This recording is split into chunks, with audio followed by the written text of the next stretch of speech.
আচ্ছা, রবিবার আসলেই কি তোমাদেরও আমার মতনই মনটা কেমন করে ঘুরু ঘুরু করার জন্য? হ্যাঁ, ঠিক আমারও এমনটাই করে, জানো তো, রবিবারটা আসলে পরে। আর তার উপরে যদি কোনো স্পেশাল দিন পড়ে রবিবার দিন, তাহলে তো কোনো কথাই নেই, বেরোতে তো হবেই। তাই আজ আমার বর সকালবেলা কাজে যাওয়ার সময় আমাকে বলে গেছে যে তুমি রেডি হয়ে থাকবে ঠিক 3টের মধ্যে, আমি কিন্তু চলে আসবো, দুজনে মিলে একটু বেরোবো, একদম কিন্তু লেট করবে না। ব্যাস সেই মতোই আমি দেখো রেডি হয়ে গেছি। এখানে আমি আর ও দুজনে বেরিয়ে পড়লাম কথা বলতে বলতে। তো দেখো আমার কিন্তু মনের মধ্যে ভীষণই আনন্দ লাগছে যে অনেকদিন পরে আমার মন মতন একটা জায়গায় আমি যাচ্ছি। সেই জন্যই এইদিকে কিন্তু বৃষ্টি ঝিরিঝিরি পড়ছিল, সেই জন্যই আমরা একটা ছাতাও নিয়ে নিয়েছি। আসার পথে যদি জোরে বৃষ্টি হয় তো ছাতা মাথায় আমরা আসতে পারবো। আচ্ছা, তার আগে বলো তো আমাদের দুজনকে কেমন লাগছে? হ্যাঁ, জানি যে মানে প্রত্যেকটা ভিডিওতেই জিজ্ঞেস করি যে কেমন লাগছে কেমন লাগছে, কমেন্টে জানিও যে আমাদের কেমন লাগছে। এখানে দেখো ওয়েদারটা কি সুন্দর লাগছে না, আকাশটা।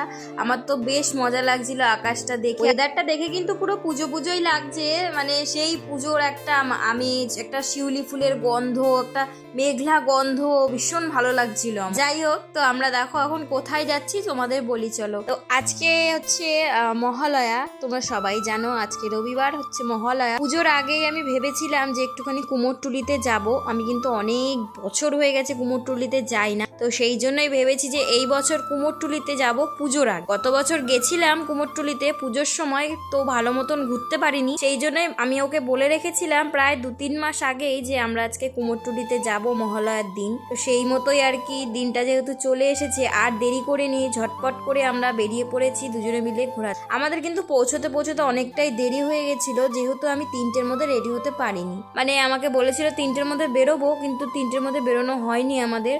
প্রায় বেরোতে 4:15 বেজে গেছিল। সেই জন্য লেট হয়ে যাওয়ার কারণে এদিকে লেট হয়ে গেছে বলে আমাদের ওদিকে পৌঁছতেও লেট হয়ে গেছে। তো এই দেখো আমরা প্রায় মানে কথা বলতে বলতে পৌঁছেও গেলাম। তো আমার তো ভীষণ ভালো লাগছিল। এখানে দেখো দুর্গা প্রতিমা গুলো সব তোলা হচ্ছিল লরিতে, সব পুজো মণ্ডপে চলে যাবে। দেখতে দেখতে দেখো পুজো চলেও আসলো, আবার দেখতে দেখতে পুজো কোন দিক থেকে যে চলে যাবে আমরা কিন্তু টেরও পাবো না। জানো তো, যখন ছোট ছিলাম তখন ভাবতাম যে কবে বড় হব আর মানে নিজের শখ নিজের ইচ্ছে আমি পূরণ করব।